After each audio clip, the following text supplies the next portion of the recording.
苍天在上，皇歇所言字字是真，望大王威后彻查。你们各持一词，我怎样彻查？既然那夜明珠是在月公主的针线篮子里被发现的，而那针线篮子是月公主和舒公主做完针线由绿萝送回各自房间的，除非威后以为这夜明珠是舒公主和绿萝放进去的，不然那只能说明，在针线篮子交到绿萝手上之时，那夜明珠并没有在篮子里。针线篮子被送到月公主房间不久，威后便派人查抄了她的房间，找到了夜明珠。而这段时间并没有人见到月公主回到过房间，那只能证明这夜明珠是有人故意栽赃陷害月公主的。就算无人见到芈月曾回寝屋，并不等于她就没有回过寝屋。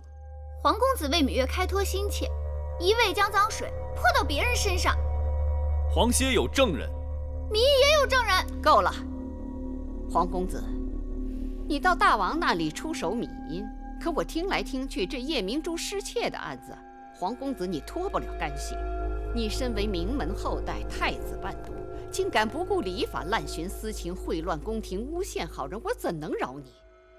既然芈月偷了夜明珠，你拿不出其他证据证明不是芈月偷的，那我只好判你和芈月同罪。母后，母后明察，夜明珠之事，芈月实在是冤枉。事已至此，不必多言了。母后若要一意孤行责罚月儿，那就先责罚舒儿吧。此言何意？夜明珠本是舒儿拿的。什么？是淑妹你拿的？舒儿，你不要胡说。母后，大王，那日观赏夜明珠，众公主齐聚大殿，唯有月儿因母后不允，所以不能前来观赏。舒儿实在是替月儿不平，所以私自拿了宝贝，想与她一同观赏。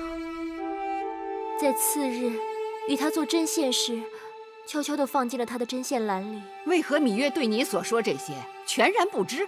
舒儿之所以瞒着她，就是想给她一个意外之喜。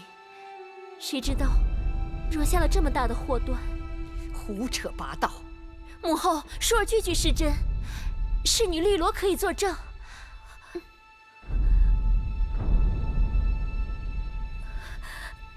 舒公主说的的确都是实情。你们简直都昏了头了！事情总算是水落石出了。先前说这夜明珠是被芈月公主盗走，人赃俱获，但太子陪读黄公子又出手公主芈英，说他栽赃嫁祸芈月。可到后来，这舒公主又跑出来说众人都错了，这宝珠是他拿走的。哼，这峰回路转的让人看得眼花缭乱。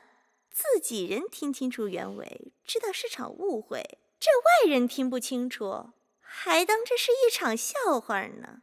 事情没这么简单，这夜明珠失窃的案子里定有其他内情，我一定要查个清楚。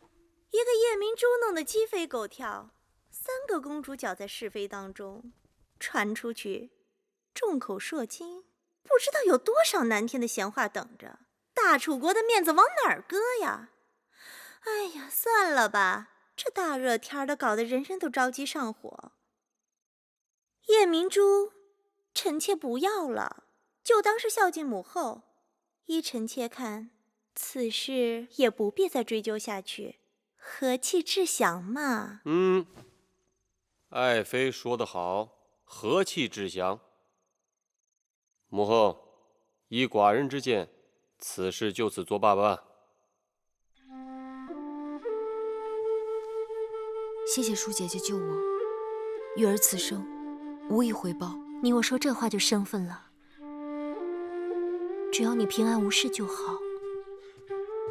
可我就是不明白，我在宫中无权无势，并不招惹是非，怎么就成了有些人的眼中钉了？为何要处心积虑来害我？在那种情形下，母后肯定是真假难辨，气急之下听了小人之言，才险些酿成大错。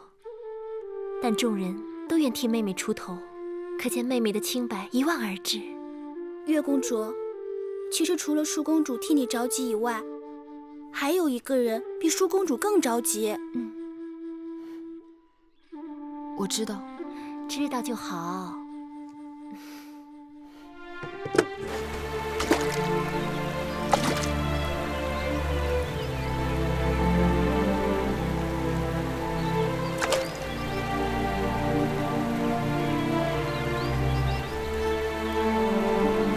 别让你为我担心。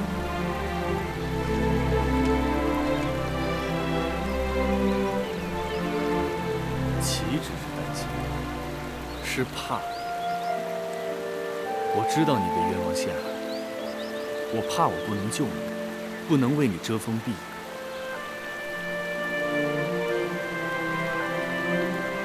坐下来。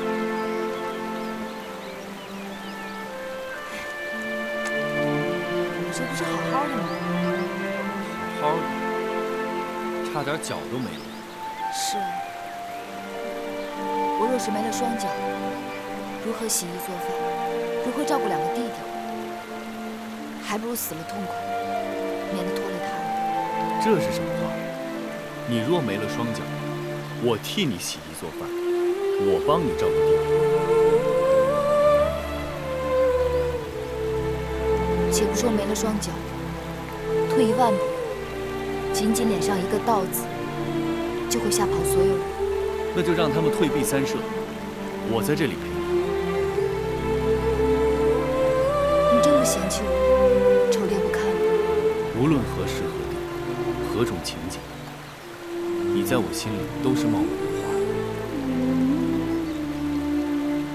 我哪有那么好？你的好只有我知道。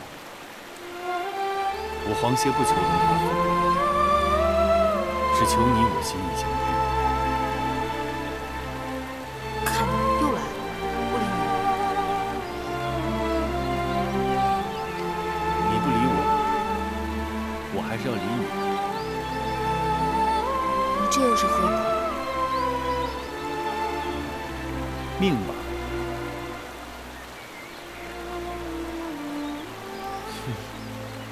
米音，有什么话就说出来，别跟我吞吞吐吐的。那日黄歇诬告婴儿，婴儿的确委屈。那日事情真相如何，你我都该心里有数。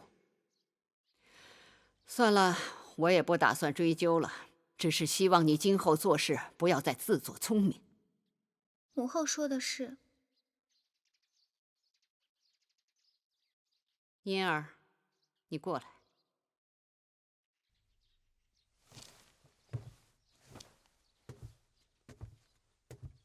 自小你在我身边长大，你跟我说老实话，你跟黄歇到底怎么回事？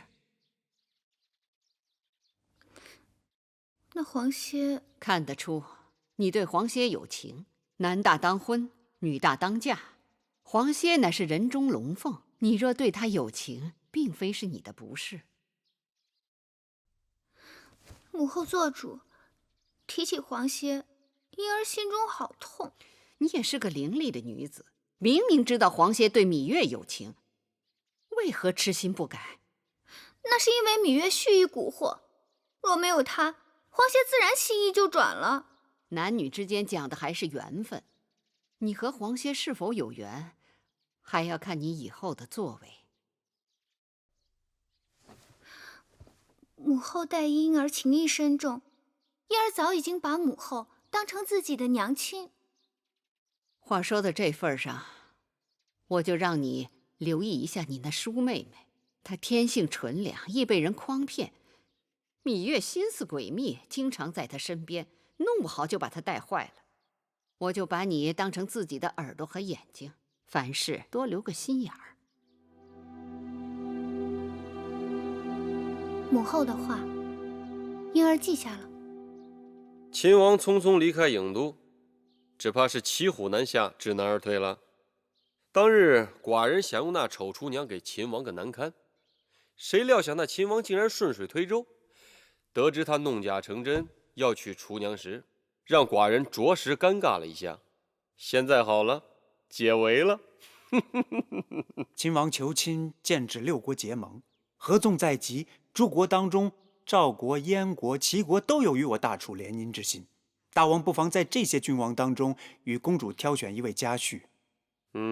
提起联姻，眼下除了秦王，其他5国都只是嘴上说说而已。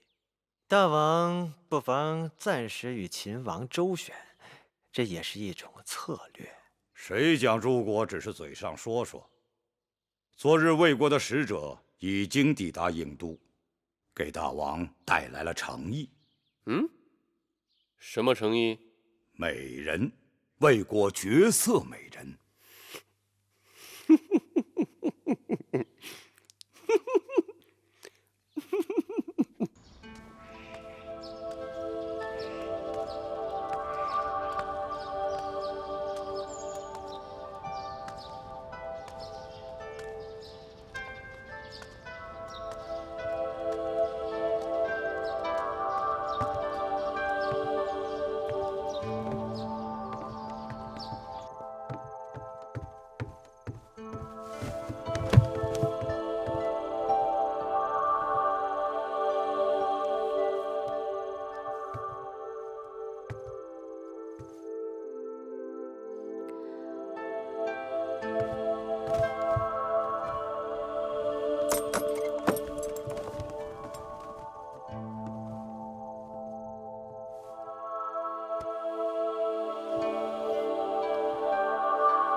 睁开眼来。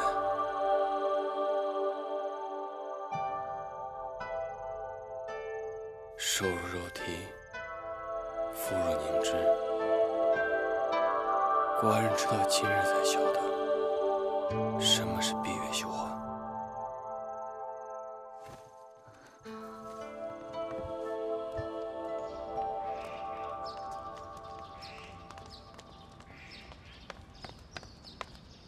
芈月，你站住！我有话与你讲。我与你无话。站住！那日的事情，你恨我也罢，不恨也罢，反正我们已经是仇人了。我这里有2句话要与你讲清楚。你要是识相的话，以后就离黄公子远一些。黄公子一群之才，前程远大，与你来往，少不得会沾了你的晦气。唉，真是愚不可及。你竟然辱骂我！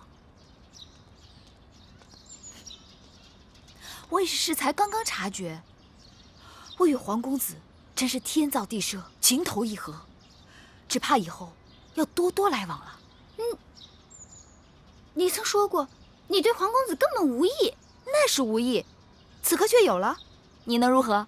你竟然言而无信！燕姐姐对芈月恩深惠重，芈月只好食言了。你给我站住！我的话还没说完呢，你去哪儿？我去哪儿？我这就去找黄公子啊！站住！你别老笑啊！你快说说你怎么跟他说的？我对他说，我与你情投意合，只怕以后要多多来往了。你可不知道，当时芈月气的那模样。你说你跟我情投意合？对啊，我就这么对他说的。月儿，你可终于明白我了。我早就明白了，你对我好，让有些人看得眼红，气得肚子疼。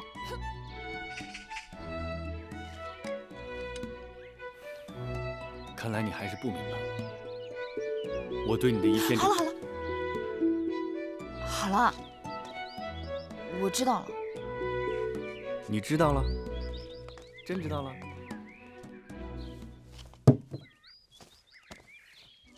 说说，你知道什么了？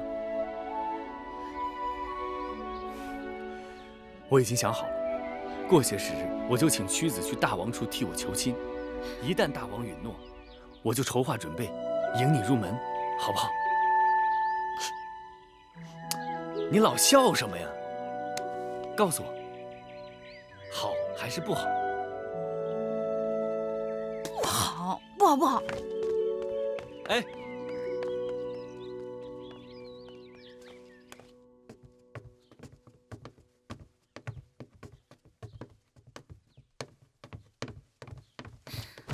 拜见母后。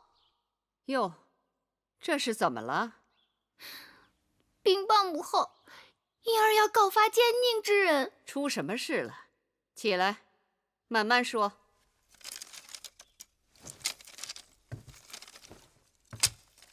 母后，有人要害舒妹妹。谁这么胆大妄为？就是那个芈月。不久以前，那芈月偷跑出宫去见秦王，并主动替秦王传递书信，鼓动诱惑舒妹妹与秦王私定终身。此事重大，不可信口雌黄。婴儿有证据。婴儿曾见到舒妹妹手中有一块方巾，那是秦王赠给舒妹妹的定情之物。你们若不把舒公主那日出宫的行踪给我说清楚，我定让你们一个个生不如死。为后饶命！想活命的讲实话。那日奴婢们在织坊门外等着公主，舒公主只跟绿萝姐姐一个人交代了几句。绿萝，为后明察，那日奴婢并没有随舒公主和月公主进织坊。把这贱婢拉下去，乱棍打死！为后饶命！那日舒公主进织坊前，跟奴婢说让在门口等着，奴婢并没有见他们从门口出来，想必是从后门出去了。奴婢对他们的行踪确实不清楚啊。永香令，这个贱婢不见皮开肉绽，她是不会讲实话的。为后放心，带走。为后饶命！奴婢真的不清楚，奴婢真的不知道。为后饶命！禀报为后，果然在舒公主的装匣里找到了一块男子方巾。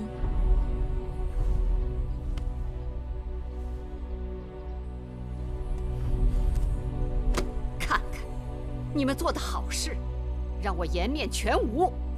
母后息怒。身为女子，幼从父，嫁从夫，老从子，你是楚国嫡公主，怎可不顾羞耻，自降身份对秦王屈于迎合，勉强以就之？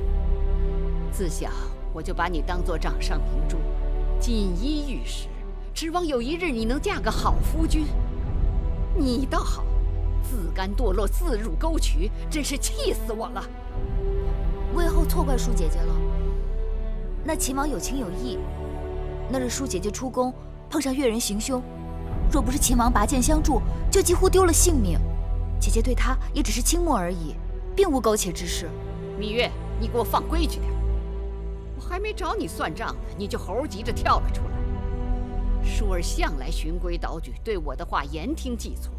这事儿要没有你这个贱人在中间作怪，他绝不会一意孤行，误入歧途。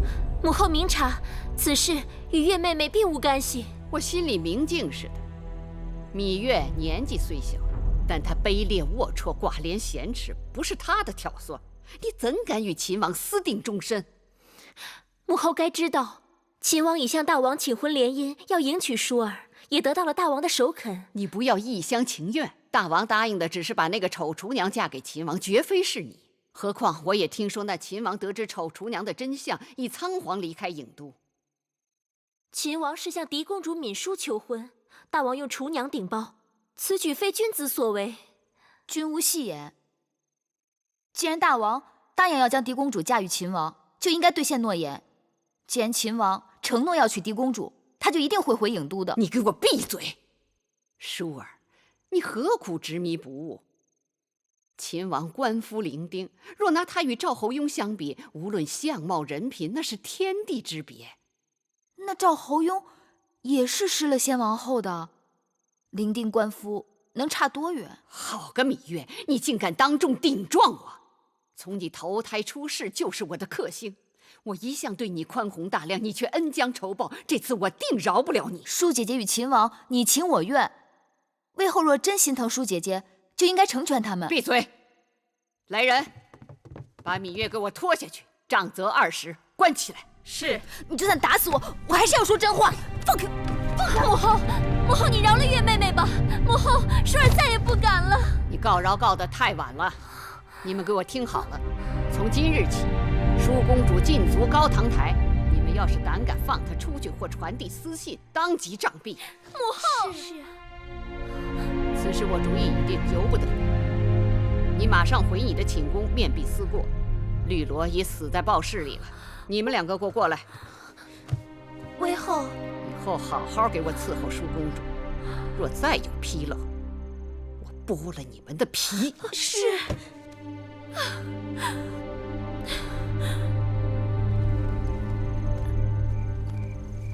哎呦，哎呦，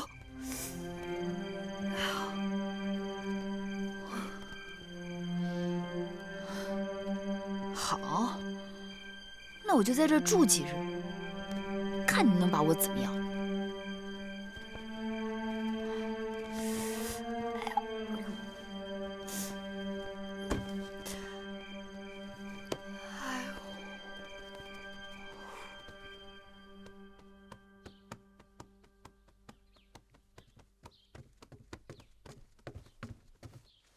南后，晋上大夫来了。让他进来。是。晋上拜见南后。赐座。莲儿，给晋大夫烹茶去。是。大王已多日不到我这里来，晋大夫也没了人影。难不成我这宫里养了吃人的老虎，都让你们躲避三舍？南后说笑了，大王忙于国事，晋上也是四处为南后寻找这世间稀奇之物，没有能拿得出手的东西，晋上怎敢来拜见？哦，这么说，稀奇之物今日是有了。拿上来。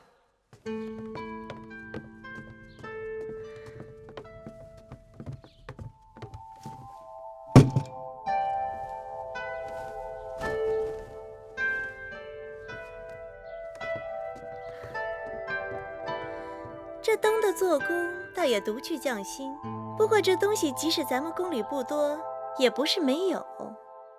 晋大夫怎可夸口说这是世间稀奇呢？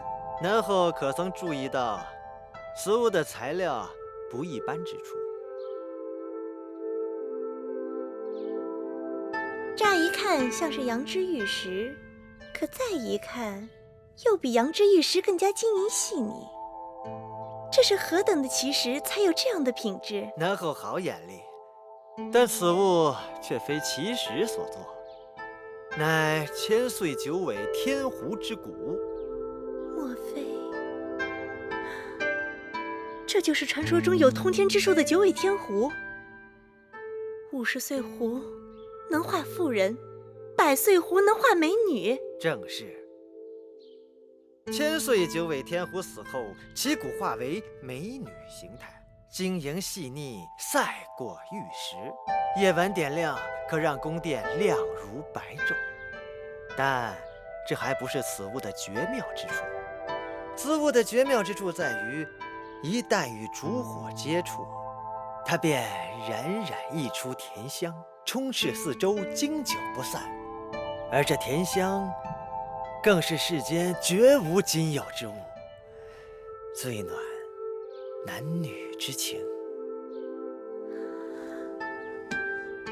这么好的东西，我怎么从未听过？晋大夫真是无所不知啊！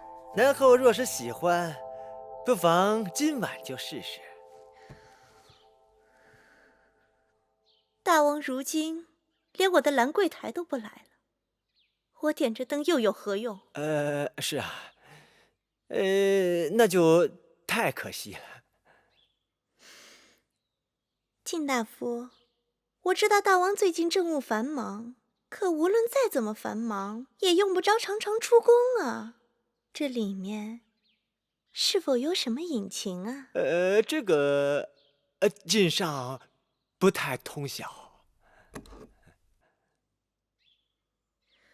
看来这中间的确有鬼。晋大夫，你我相识多年，我也没少给你帮忙。看来今日你是诚心要向我隐瞒实情了。南后恕罪，晋上实有难言之苦。说，此事知情者甚少，若大王知道是晋上多嘴，晋上的脑袋就保不住了。你的脑袋就是我的脑袋，说出来定会有你的好处。你们都下去吧。是。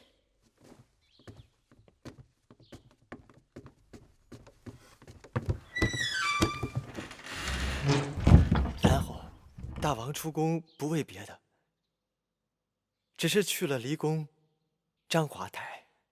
章华台？南后可曾听说楚国要与吴国签订盟约？此事人人皆知。大王为五国联盟的合纵长，魏国为讨大王欢心，献上绝色美人。何等绝色？晋上不敢说。这么说，就远超于我了。南后是日月光华，怎好相比？少给我油嘴滑舌，快说。魏国美人是魏国王族，出身高贵倒在其次，论容貌的确是人间极品，有如仙书下凡。男人看了只有4个字：魂不守舍。那为何后宫无人知晓那魏国美人的一点风声？这是大王怕南后知道了心生不快，所以才传旨赐魏国美人住章华台。那吴国有心攀附大王倒也罢了，竟然送来美女迷惑大王。一个合纵2字，竟然离间了南后与大王的恩爱。微臣看着，的确是为南后鸣不平啊。好了，我知道了。你下去吧。告辞。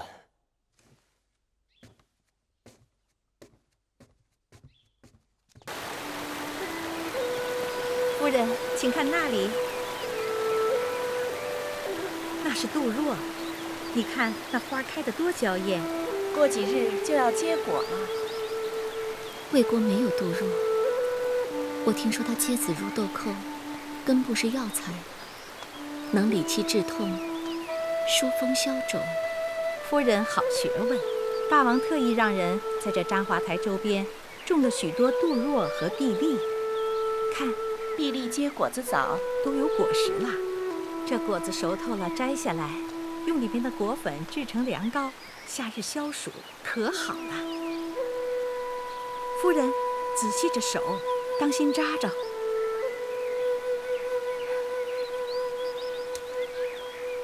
夫人，请看这边，这边是蕙兰，那是紫藤。湖面上还有鸳鸯，这些都是大王叮嘱让微臣置办的。这章华台极尽奢华，但是未免太空旷了。偌大个宫殿，里里外外除了臣妾，就都是些伺候臣妾的下人，连个说话解闷的人都没有。这也是大王的美意，以免外人搅扰了夫人的清幽。昨日我随处走动，看到西南处似乎还有一个殿宇，楼阁台榭样样精巧，不知那是何处。夫人说的那是月华台，已经许久无人居住，荒芜得很。我能否过去看看？月华台荒芜萧索，断井颓垣，夫人还是远离那地方为好。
里为何如此荒凉？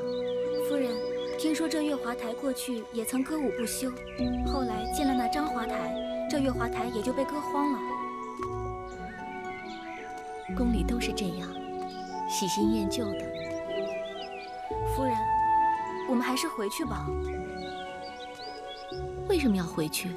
大王若是知道奴婢把夫人带到这儿来，奴婢的性命定保不住了。那你回去吧。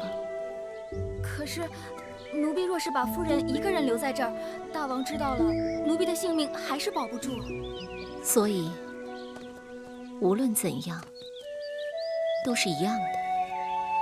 对奴婢是一样的，对夫人是不一样的。夫人是贵人命，奴婢是贱命。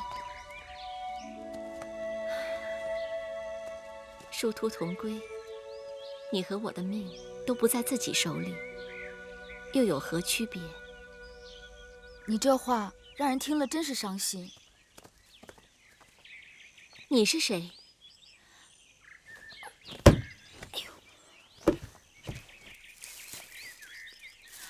我叫芈月，也算是楚国公主吧。我是魏王献给楚王的礼物，他们都叫我魏美人。哎，你站那别动。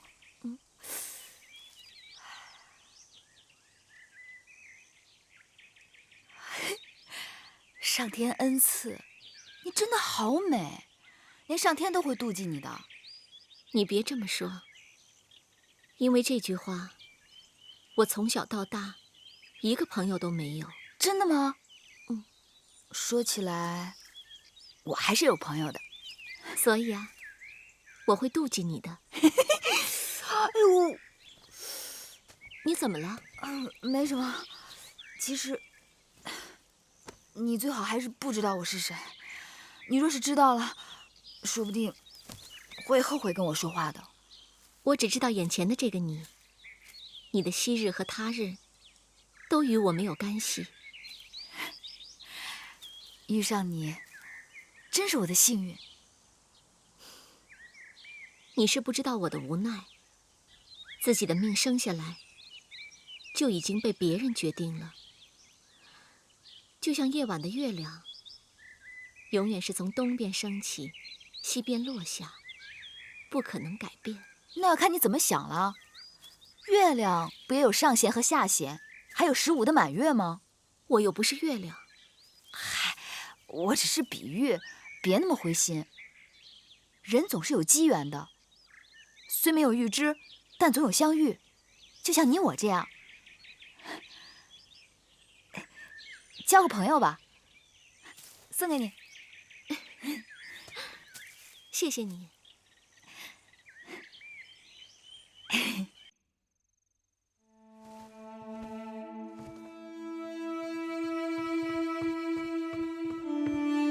南后，请用膳吧，饭菜都快凉了。这些都是什么？啊！给我拿出去倒了！这是御厨所做上好的蒸鸡和鱼。天气炎热，大王政务繁忙，哪吃得下这些油腻之物啊？我不是跟你们说了吗？要力求清淡。南后，愣着干什么？还不快去！大王今晚还会来吗？大王为何不来啊？奴婢听说，大王去了章华台，此刻夜已深了。你再给我说一遍。奴婢说，大王去了章华台。你们都知道大王去了哪儿？大王干了什么？是不是？夫人，你们早就知道这一切了，是不是？你们为什么不去死？为什么？请夫人息怒。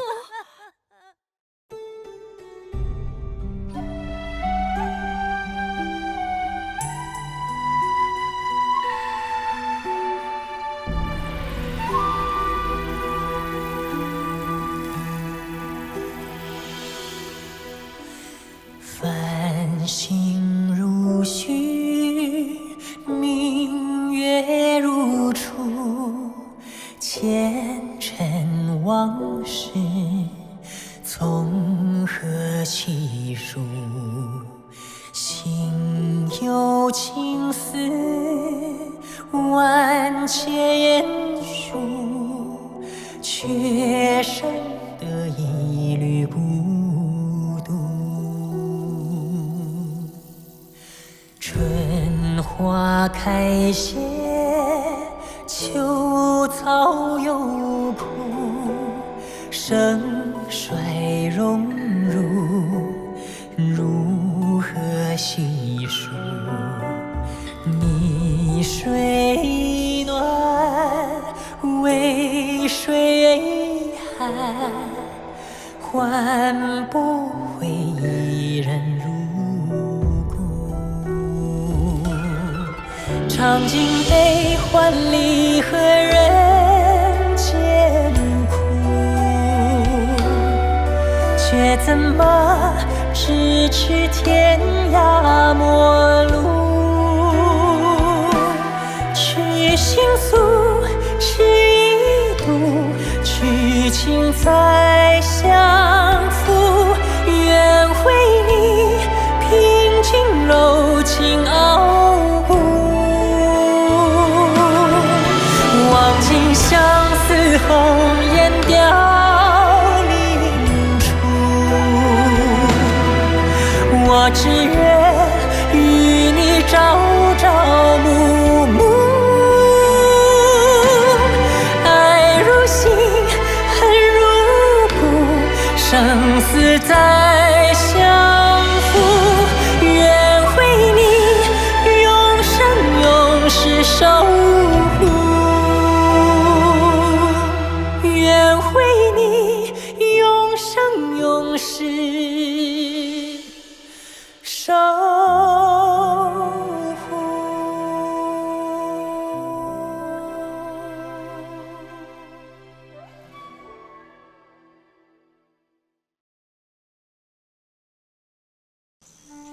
你我结拜姐妹，以后遇到什么难处来找我就是。我长你1岁，应该由我来照应你才是。彼此照应，不在于年长年幼。我自小孤独一人，能够遇到你，真是我最大的幸运。遇上你才是我的幸运。我日日被关在这儿，要没有你跟我说话，我都快闷死了。殷公主，前面就是月华台了。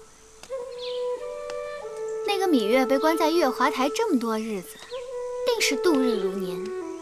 一想到这个，我心里就好痛快。其实月公主也没有多大的过错，为后是拿舒公主无法子，拿月公主出气罢了。你懂什么？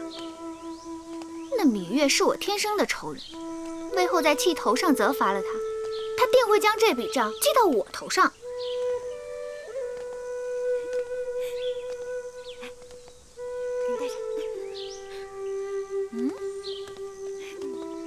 真好看，我来给妹妹戴上。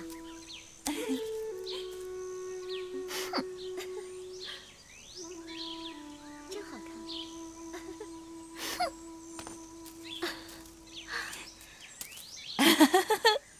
张仪听说南后近日身子不适，特来探望。我的身子跟张子无关，张子就不必费心了。哎，南后楚王厚我多矣，张仪本该感恩怀德，所以悉心的为南后讨了个方子送来。就算张子讨了仙丹妙药，也治不了我的病症。正值盛夏，依在下推测，南后患的应该是热症，气粗口干，五心烦热，日夜交替，心躁多梦，饮食不思。就算知晓病症，也不知道病源。病源无非是时令、鬼魅、起居等外源所致。那依张子所看，我的病源是宫内有鬼魅侵入。张子果真神机妙算。南后福慧双修，有上天庇佑，用了在下的方子，定让那鬼魅败下阵去。当真？自然当真。那张子快将方子告知于我，那方子若真管用，我必会重谢。夫人且慢，用我这方子，还需先备下一个药引子。药引子？那东西在何处？就在宫中。我这药方子管不管用，全要看南后那药引子用的是否恰当。快说，那药引子究竟为何物？那药引子就是咱们的大王。米因拜见母后。因儿来了。母后慈悲，将芈月禁闭在月华台，潜心思过，谁料她竟擅自攀窗而出，悬壁而入，四处游荡，视母后的旨意为儿戏。竟有此事？芈月目无尊长，野蛮成性，我未及时早早对她小惩大戒，以至于她养庸遗患。既然芈月不守礼法，屡屡违逆母后，母后应对她加倍惩戒才是。因儿说的有道理。戴帽，你带人去月华台，用链子把那芈月给我锁起来，我看她还如何攀窗悬壁。是。魁姑姑，我怎么也打听不出来月儿被关在哪里了。奴婢本想找舒公主寻个办法，她和月儿最好，又和威后身边的人走得近。但如今舒公主被禁足在高堂台，连绿萝也被打死了。我要去面见威后。威后视月儿为眼中钉，公子千万当心，不要引火烧身。眼下月儿比什么都重要，子歇顾不了那么多了。子歇告辞。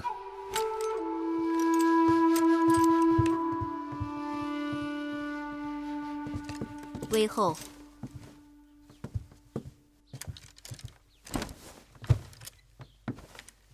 威后，月公主年少无知，冲撞了威后，现已知错，望威后开恩，放了月公主吧。芈月若是宫外一野女子，倒也罢了。她是先王之女，大王之妹，目无王法，十恶五孽，样样俱全。公子让我对她网开一面，那以后这后宫谁还遵循礼法？我还怎么管束奴婢下人？我不得不杀一儆百。公子是知书达理之人，该知轻重取舍。月公主虽然莽撞顽皮，但她心地是纯良的。威后不该将月公主视为豺狼虎豹，除之而后快。我想说，芈月罪有多大，她就有多大。这后宫之事与你有何干系？你皇协不过是个太子伴读，竟然大言不惭来教训我，难道你想犯忤逆之罪吗？皇协并非想触怒威后，只是世间之事均有黑白，万事抬不过一个理字。于公，我在整肃后宫；于私，我在管教儿女。这理字还不够大吗？皇公子若是聪明人，就不要搅这潭浑水，自讨苦吃。我是看在婴儿的面子才跟你理论，否则早就把你撵出去了。威后恐怕有所不知，我心里只有芈月，只要她还活着，别人就休想。殷公主，怎么站在这儿不进去啊？威后那里好像不大方便。你这是去哪儿啊？我去膳房取威后的莲子粥。等等，我跟你一起去。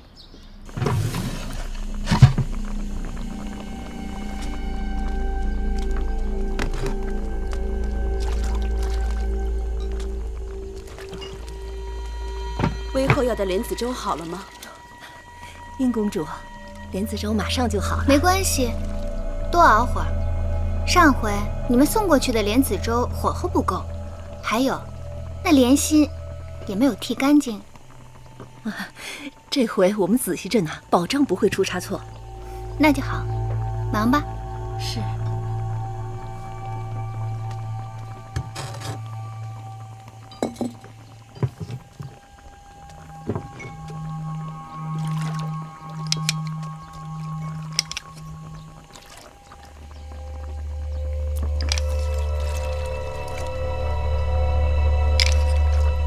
这月华台在宫外，这么远的路程，饭菜也要膳房里日日送吗？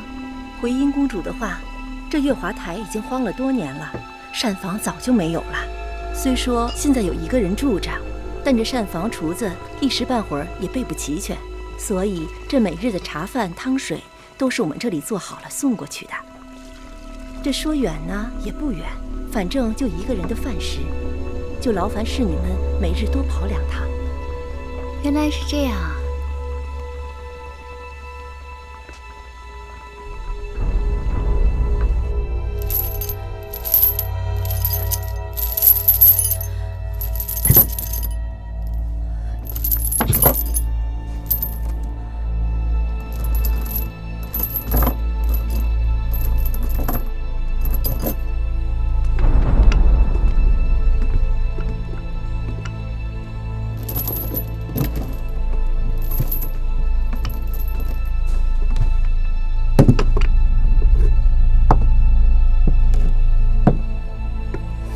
月公主，用膳吧。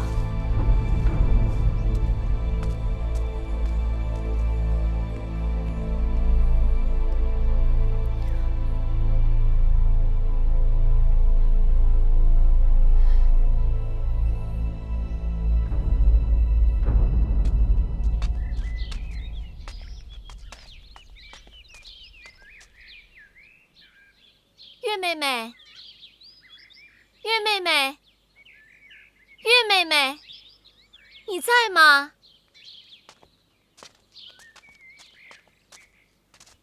月妹妹，你怎么不说话？你是不是病了？月妹妹，月妹妹，夫人，我们回去吧。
南后他来了。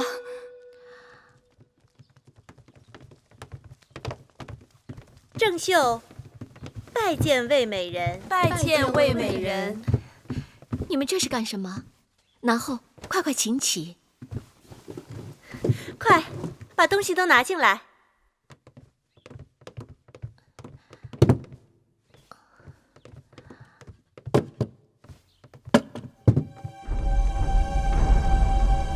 你本是南后，后宫之主，臣妾仅仅是个美人，你这样做，岂不乱了身份尊卑？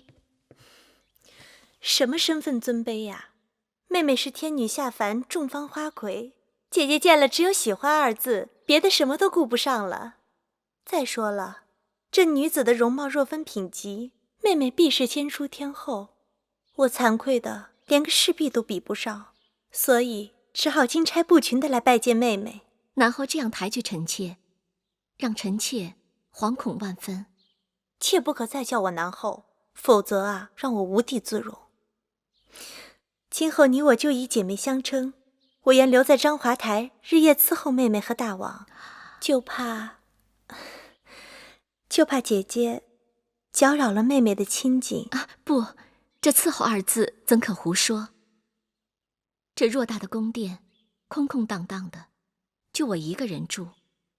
姐姐要是愿意时常过来与我说话，我高兴还来不及呢，有何搅扰？谢妹妹不弃草莓之恩。姐姐，你这不是折杀我吗？好妹妹。好姐姐。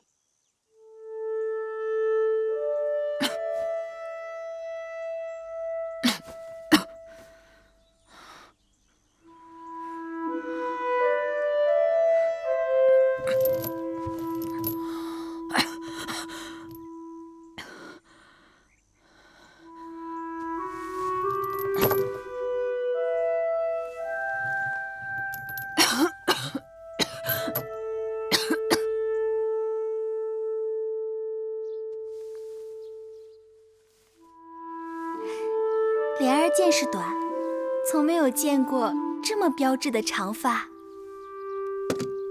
岂止是你见识短，我又何曾见过这宛如丝绸的秀发？曾经我也为自己的长发感到骄傲，可今日与妹妹一比，真是井底之蛙。不过我这儿有一方子，是早些年魏国美人勋姜王后护理秀发用的。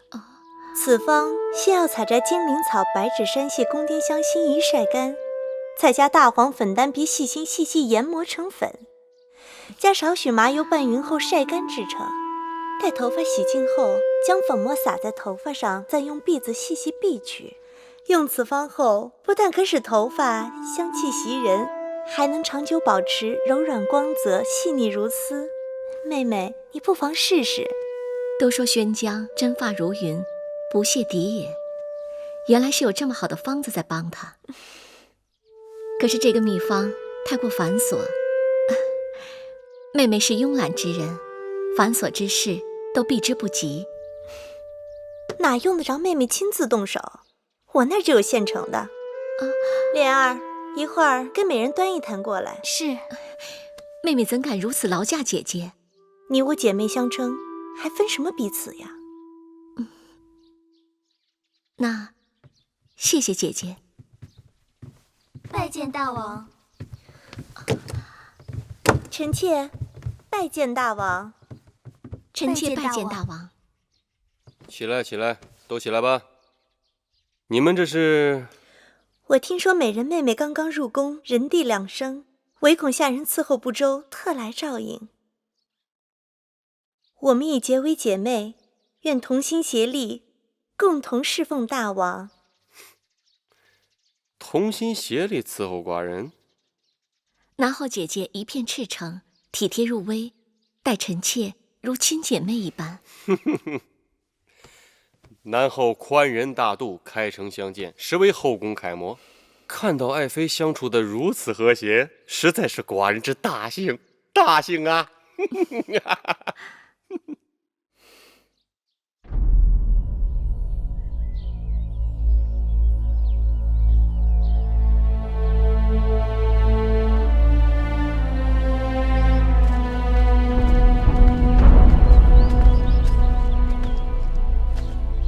月妹妹，月妹妹，你在吗？多日不见，你可好？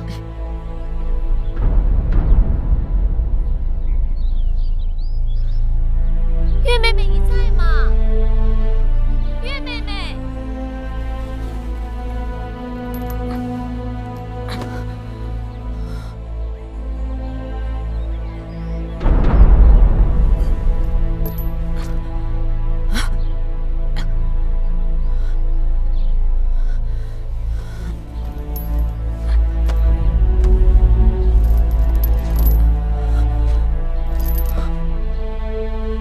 夫人，里面好像没人。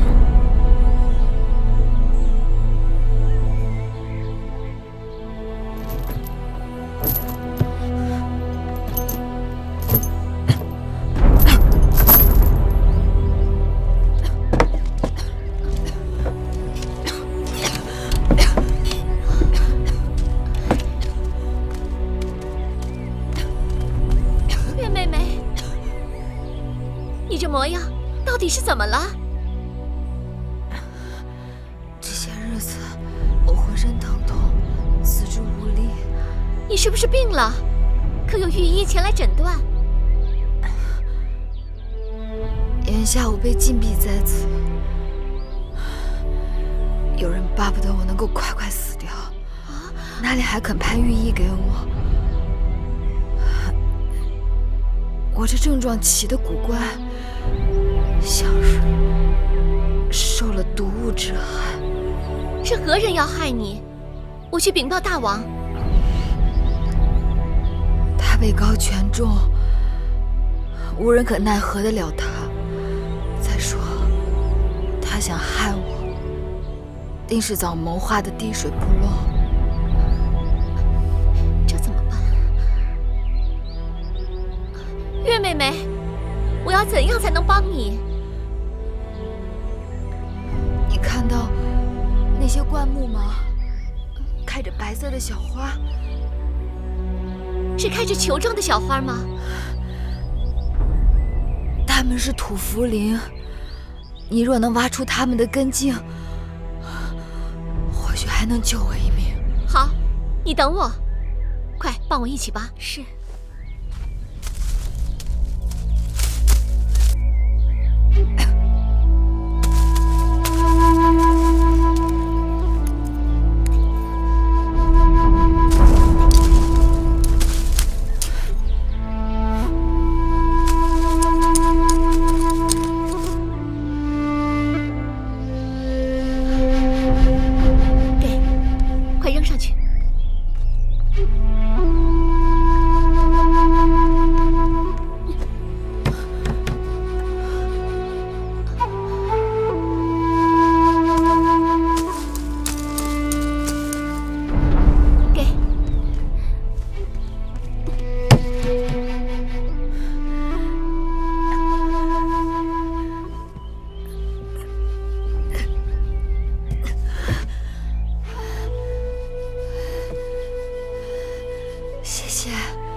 公主，您这又是要去哪儿啊？随便走走。魏后刚刚解了公主的禁足，公主马上就在高堂台待不住了。前日去了云梦台，昨日又去了荣华台，这2日已经把宫里大大小小的宫殿都转遍了。公主，你到底在找什么？实话告诉你们吧，我在找芈月妹妹。你们知道她被关在哪儿了吗？好吧。你们不告诉我，我就带着你们日日找，直到找到为止。公主，公主，你这样找又有什么用呢？要是人不在宫里，即使踏破铁鞋也是找不到的。你说人不在宫里？我瞎说的。人不在宫里，那就在外面的离宫了。公主，你就饶了婢子吧，婢子真的不知道。公主要是说是婢子说的，婢子一定性命难保。谁说是你说的了？是本公主自己想到的。快说，月儿被关在哪个离宫啊？公主，快别难为我们了，我们只知道月公主并不在宫内，可是到底在何处，实在不清楚。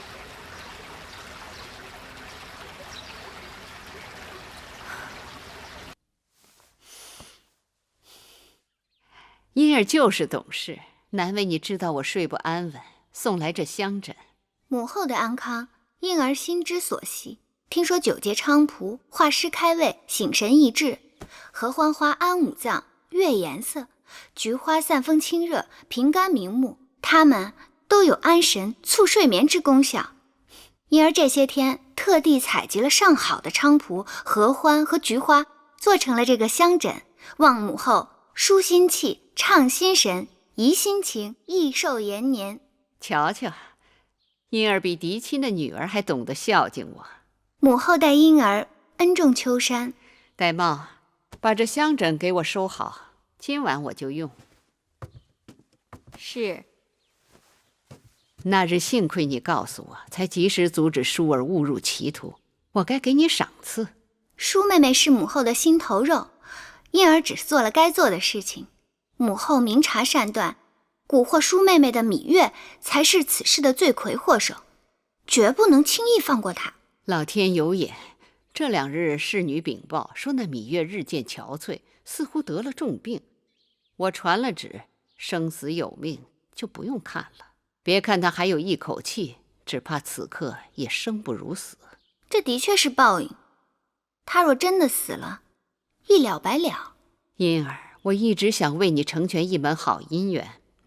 楚国人才济济，论英俊善辩，当属唐乐；论风流潇洒，该是宋玉。你何苦一定要嫁给黄歇呢？因儿眼中只有黄歇，当世俊杰，无人能比得上他。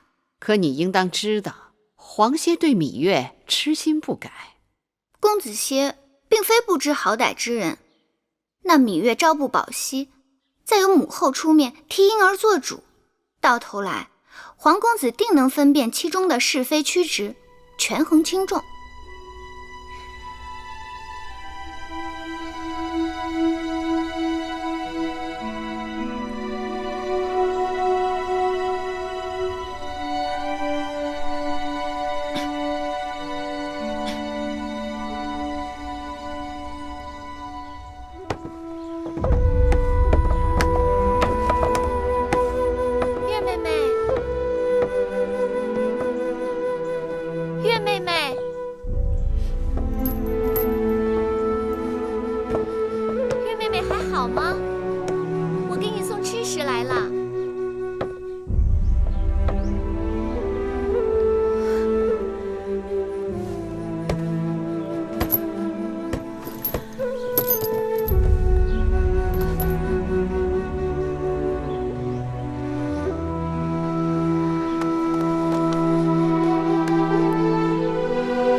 你怎么了？吓死我了！你要是再不把水囊取下来，我就以为你死了。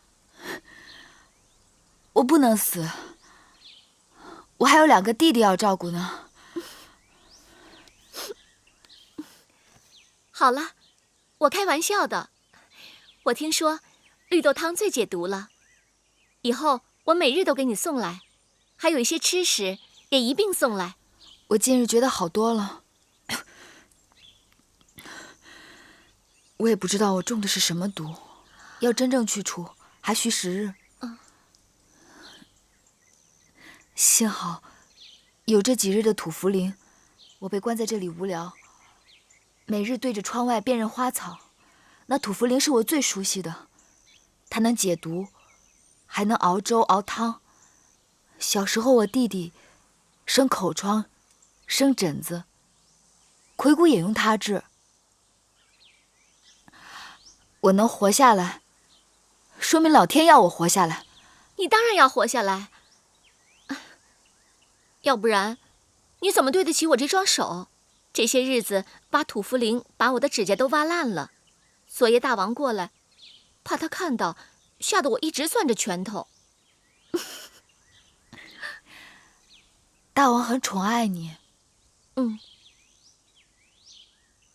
但是楚国不是我情愿要来的，可魏王说楚国要与5国联盟，我嫁过来，如果能讨大王欢喜，对我，对我们魏国，对大家都好，所以我就来了。我爹是文侯之后，在魏国也算有点地位，大王宠我，只怕是看在魏王的面子上吧。或许是，或许不是，但无论怎样，你都是我见过最美的女子。世人只要他不瞎，就会珍惜你的。如果大王他真的看中我，我一定会借机向他进言，让他找出害你的人，并放你出来。不，最好不要。你刚到楚国，还不知这楚宫里步步陷阱，人心叵测。我已算是小心，却还是吃尽了苦头。不会人人都是歹人吧？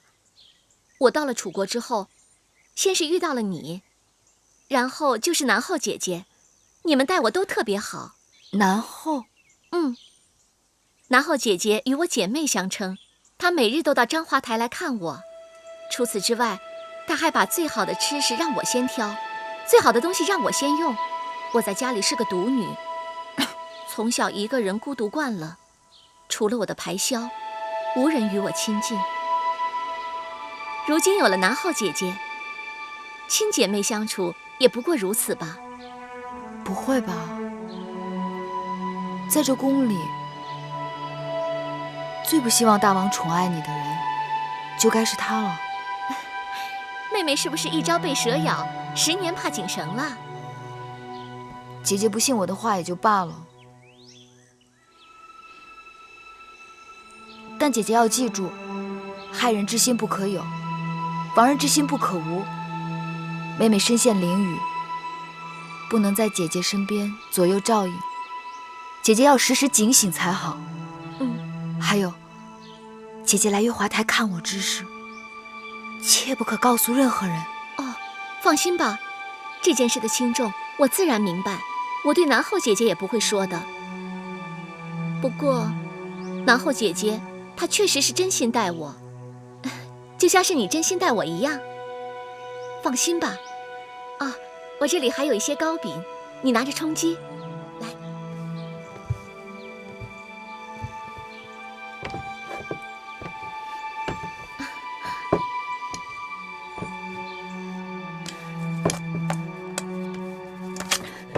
谢谢姐姐。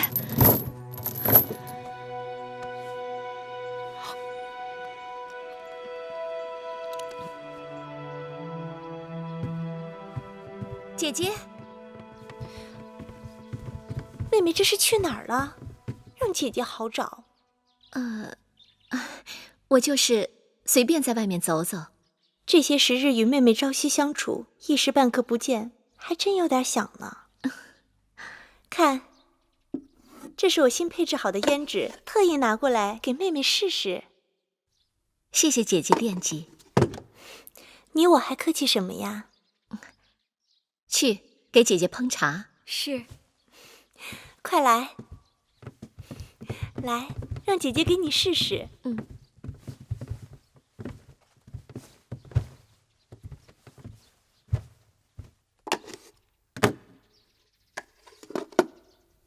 你看如何？这般轻薄香甜，姐姐是如何做到的？是用上好的红植竹花瓣放到干净的石臼中，慢慢将花瓣冲成后浆，细砂过滤取汁，然后将当年新搔就好的蚕丝剪成这珠核般大小，放到花枝中浸泡，取出晒干后，就成了妹妹手上这上好的胭脂。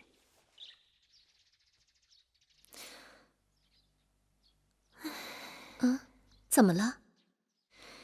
这胭脂再好，和妹妹的人面桃花相比，也黯然失色。看来妹妹的确用不着这些东西。姐姐竟会说笑。这么好的胭脂，姐姐要不想给，妹妹可要自己拿来用了。你看美人是不是真的有点儿？你看怎么了？你仔细看。哎呦，还真是啊！哎，你看。大胆，竟然敢在美人这放肆！南后美人恕罪。姐姐，下人们常有粗疏失礼的时候，不必和他们一般见识。若是在我那也罢，可偏偏在妹妹这儿。若不管教，岂不让外人说我放纵手下？莲儿，是，给我掌嘴！哎，姐姐且慢，何不听听他们如何为自己辩解？如果无道理，再打也不迟。既然美人给你们求情，我就给你们次机会。说，到底在嘀咕什么？这，婢子不敢乱说。说吧，说实话，我可以求南后不罚你们。后宫有传言，都说美人闭月羞花，千娇百媚，这是实情啊。可是，就是有一处不好。何处不好？妹妹，别听他们嚼舌头。这宫里人向来善于极度挑拨。可是姐姐，妹妹还是想知道何处不好。美人的鼻子。住嘴！美人的鼻子，可是你们这些贱人可说的。给我狠狠打，好让他们知道做婢子的本分。给我接着打，打完了嘴，再罚跪2个时辰10板。大公饶命！大公饶命！我再也不敢乱说了。算了，算了，姐姐，让他们下去吧。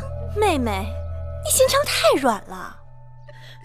妹妹答应过他们，若他们说实话的话，就不该罚他们。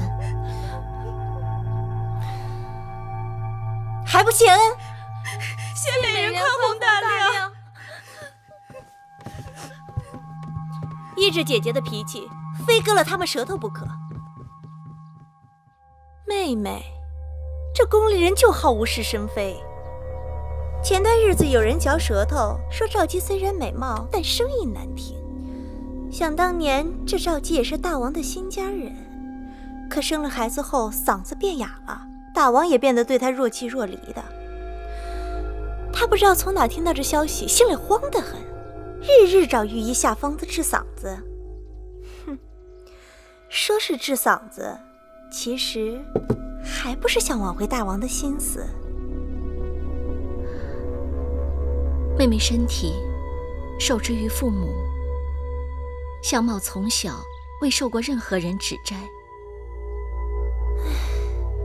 妹妹在家是父母的掌上明珠，在外又是王孙贵女，别人巴结你还来不及呢，哪能说你一点不好？如今到了大王的储宫，美女如林，谁也不比谁弱。除了像姐姐这样真心想结交你、处处袒护你的，哪有闭口藏舌的道理？你呀，别理他们便是。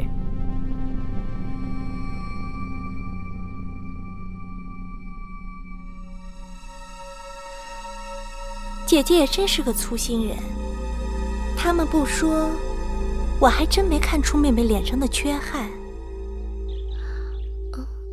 我真的看不出什么。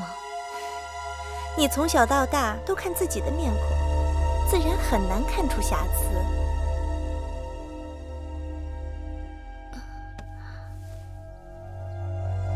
莲儿，你来看看。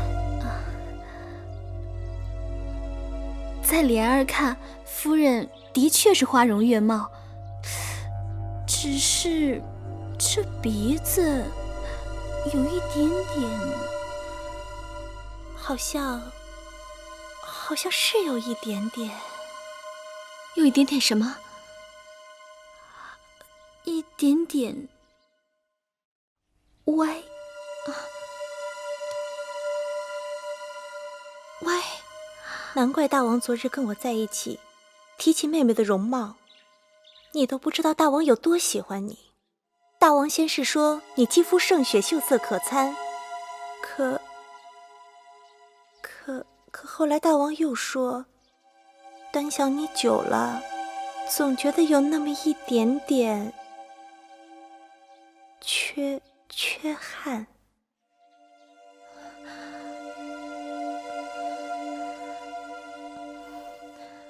妹妹别担心，大王提起此事时，我马上打岔过去了。我说，大王，你太过于挑剔了，妹妹是丽质天成，白玉无瑕。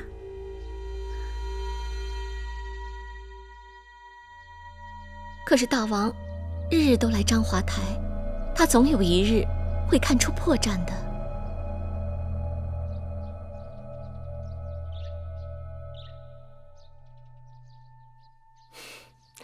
傻妹妹，这兵来将挡，水来土掩。妹妹请看，这样如何？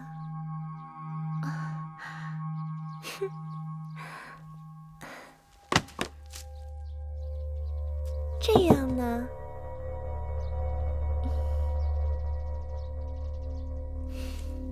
或者是这样？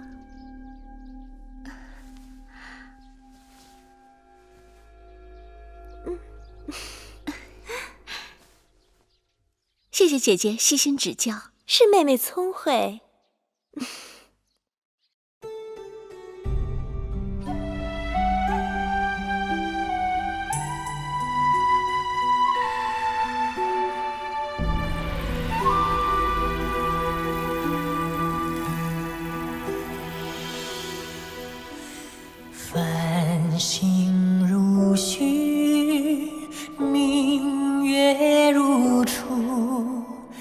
前尘往事从何起数？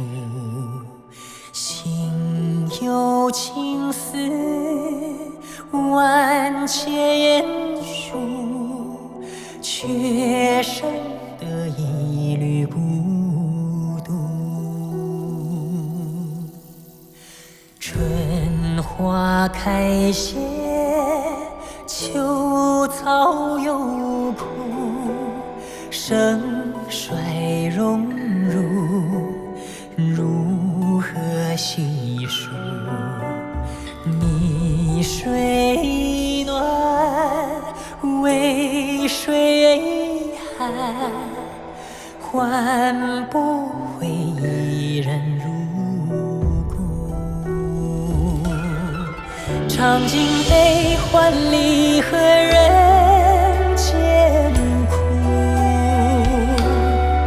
却怎么咫尺天涯陌路？去心诉，是一度，去情再相负。愿为你平静柔情傲骨，望尽相思红颜凋零处。我只愿与你朝朝暮暮，爱如星，恨如骨，生死再相负。愿为你永生永世守护，愿为你永生永世守